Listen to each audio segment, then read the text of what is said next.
Hi, my name is Fatima Abdussalam, and my project is called Noise Levels in the School Library. This research was completed for my English 2 class with Professor Leila Zaytouni in May 2025.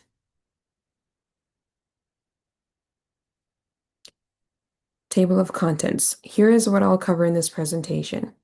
I'll begin by explaining the purpose of my research and why noise levels in libraries is an important topic. Then, I'll summarize 4 academic studies related to noise and concentration. After that, I'll go over how I conducted my observations, followed by the key findings I recorded. I'll then share the strengths and weaknesses of the library's current noise control setup and finally offer some recommendations to help improve the environment. I'll wrap up with a brief conclusion and a list of my references.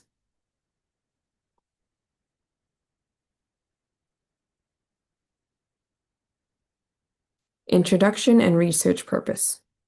Libraries are supposed to be quiet, but from personal experience, I've noticed that sound levels can change a lot depending on the section or time of day. So I decided to observe how the layout, structure, and surroundings of the Roxbury Community College Library affect noise levels. My main research questions were, how does noise vary by location and time? What are their major sources? And how does the library's design impact sound levels? My goal was to learn how we can make study spaces more effective for students who need a quiet environment to focus.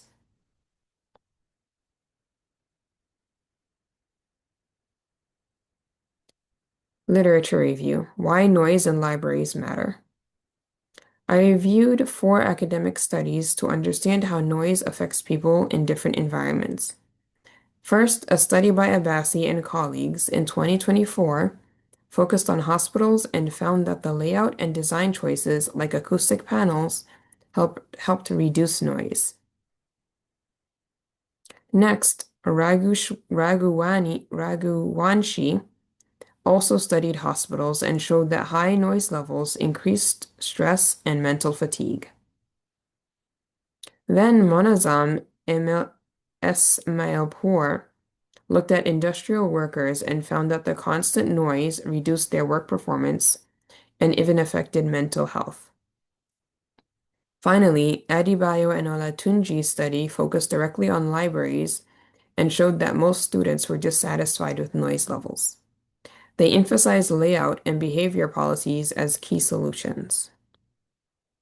Together, these studies highlight why quiet environments are important not just for comfort, but for mental clarity and academic success.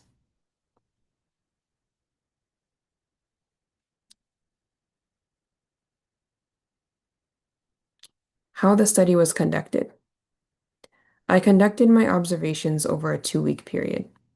I visited the library 6 times at different times of day, morning, midday, and evening. I observed several areas, including the computer zone, book stacks, group and individual seating areas, the printer room, and entrance. I used a checklist with over 20 questions organized into 4 categories: volume of noise, sources of noise, time of day, and design features like soundproofing. I recorded observations quietly without interfering and looked for consistent patterns.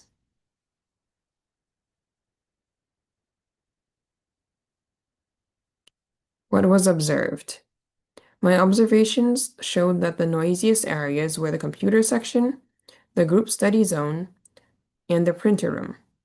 In contrast, the quietest areas were the book stacks and corner seatings. Most of the noise came from people talking, using printers, moving furniture, and entering or leaving. Midday was the loudest time, while mornings were usually calmer. In terms of design, some features like carpets and bookshelves helped reduce sound, but others like poorly sealed windows or echo-prone ceilings didn't do much to absorb noise.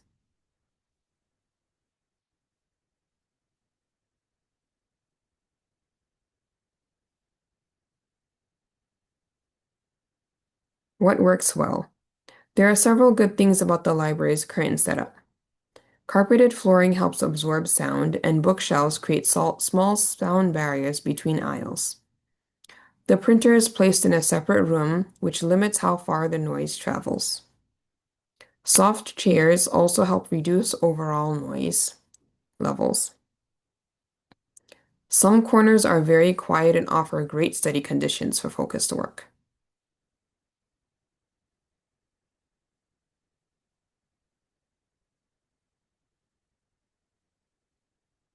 What needs improvement? However, there are areas that need improvement. Study rooms are located near high traffic zones, which makes them less effective for quiet work. The air conditioning system and elevator are noticeably louder in certain areas, and computers and printers constantly add background noise. Some windows and ceiling panels are not insulated well, so outside noise leaks in. Finally, hallway tables create a loud, echoing environment when used by groups.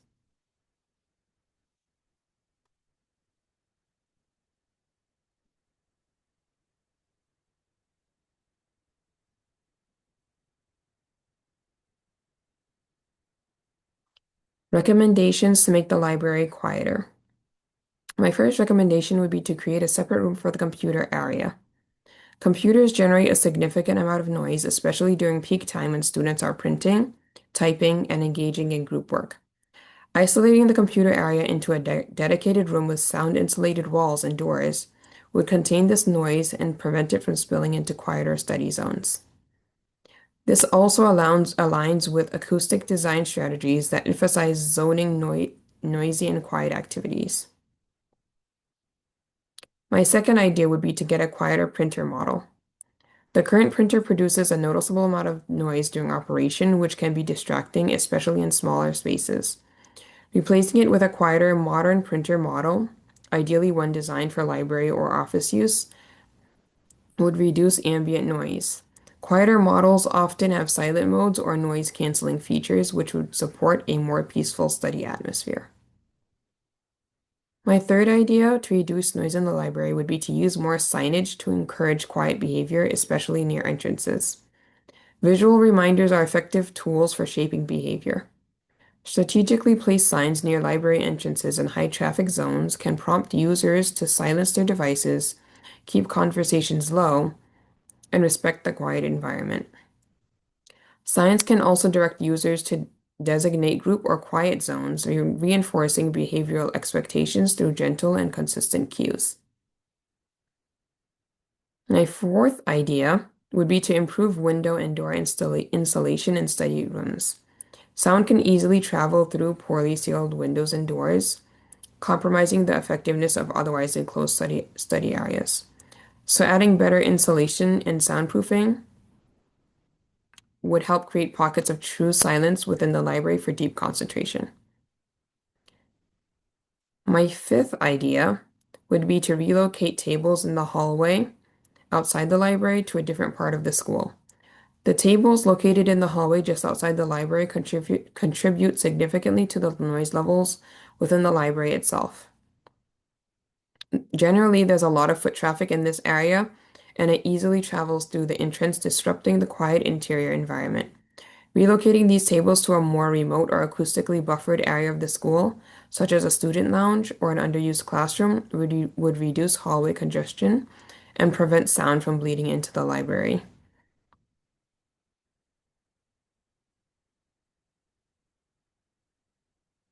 Summary of key points.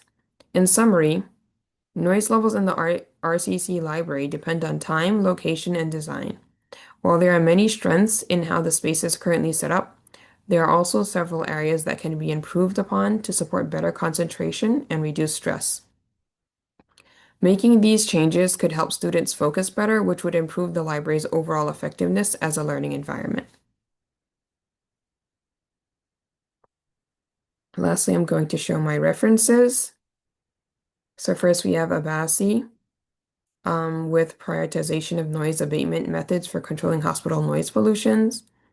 Then we have Raghuvanshi with noise effects analysis and control in hospitals. Then we have Monazam Ismailpour with investigating the effect of noise exposure and on mental disorders and the work ability index amongst industrial workers. Then we have Adebayo and Olatunji with indoor noise in academic library, a case study. I hope that this study was as beneficial for you as it is for me.